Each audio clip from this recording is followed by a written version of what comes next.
आकांक्षाओं का बजट है। ये हर भारतीय के सपनों को पूरा करने वाला बजट है।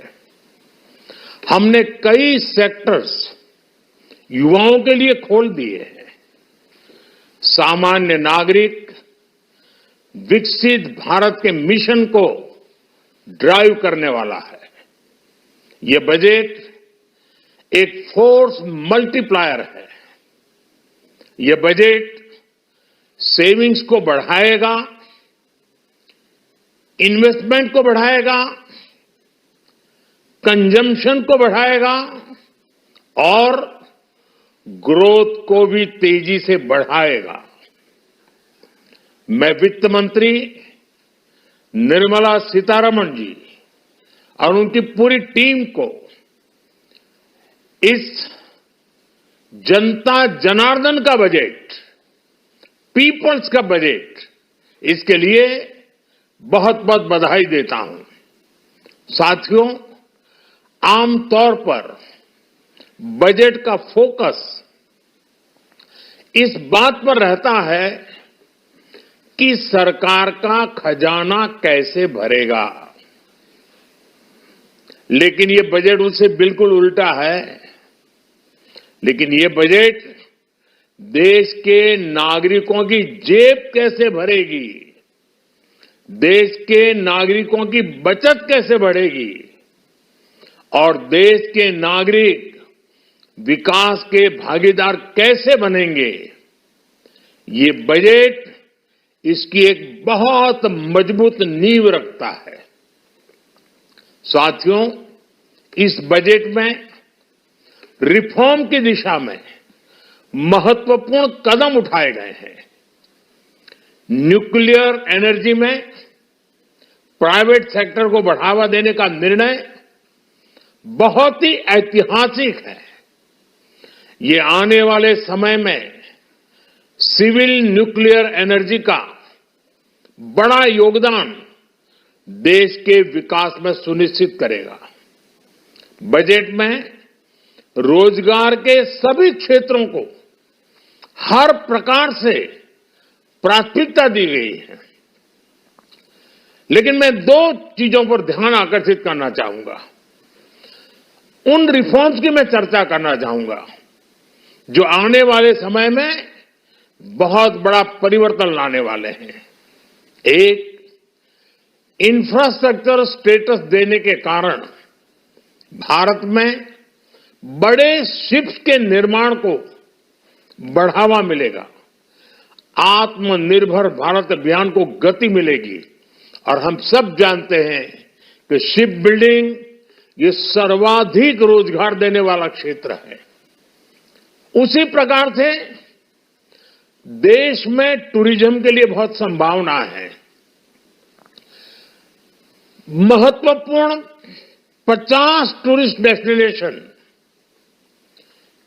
वहां पर जो होटल्स बनाएंगे, उस होटल को पहली बार इंफ्रास्ट्रक्चर के दायरे में लाकर टूरिज्म पर बहुत बल दिया है।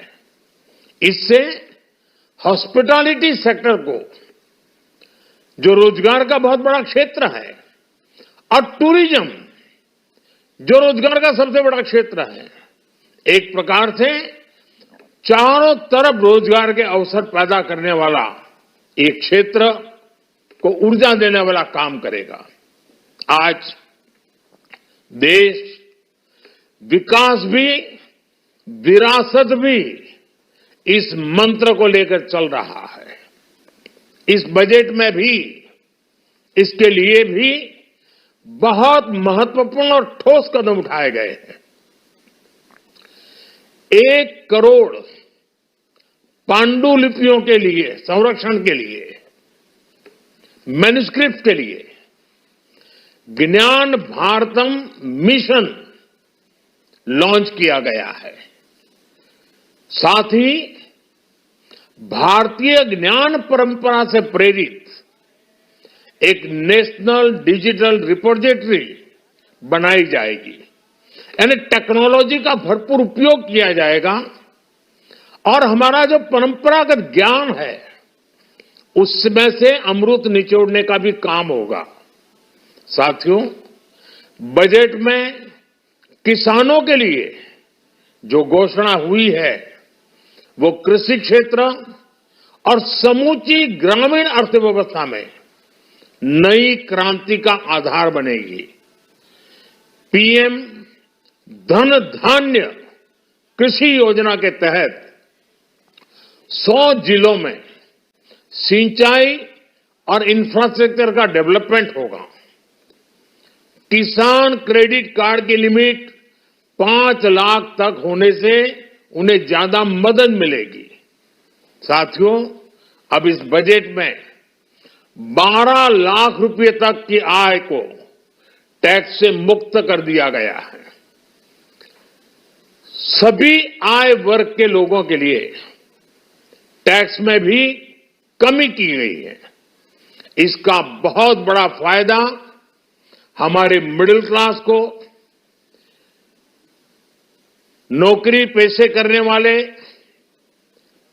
जिनकी आय बंधी हुई है ऐसे लोगों को, मिडिल क्लास को इससे बहुत बड़ा लाभ होने वाला है। उसी प्रकार से जो नए नए प्रोफेशन में आए हैं, जिनको नए नए जॉब मिले हैं, इनकम टैक्स की ये मुक्ति उनके लिए एक बहुत बड़ा अवसर बन जाएगी। साथियों, इस बजट में मैन्युफैक्चरिंग पर 360 डिग्री फोकस है ताकि एंटरप्रेन्योर्स को, एमएसएमईज को, छोटे उद्यमियों को मजबूती मिले और नई जॉब पैदा हो। नेशनल मैन्युफैक्चरिंग मिशन से लेकर clean tech, leather, footwear, toy industry जैसे अनेक सेक्टर्स को विशेष समर्थन दिया गया है।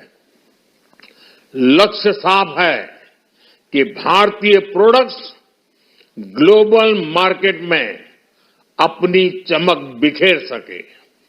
साथियों, राज्यों में इन्वेस्टमेंट का एक वाइब्रेंट कॉम्पिटिटिव माहौल बने, इस पर बजट में विशेष जोर दिया गया है।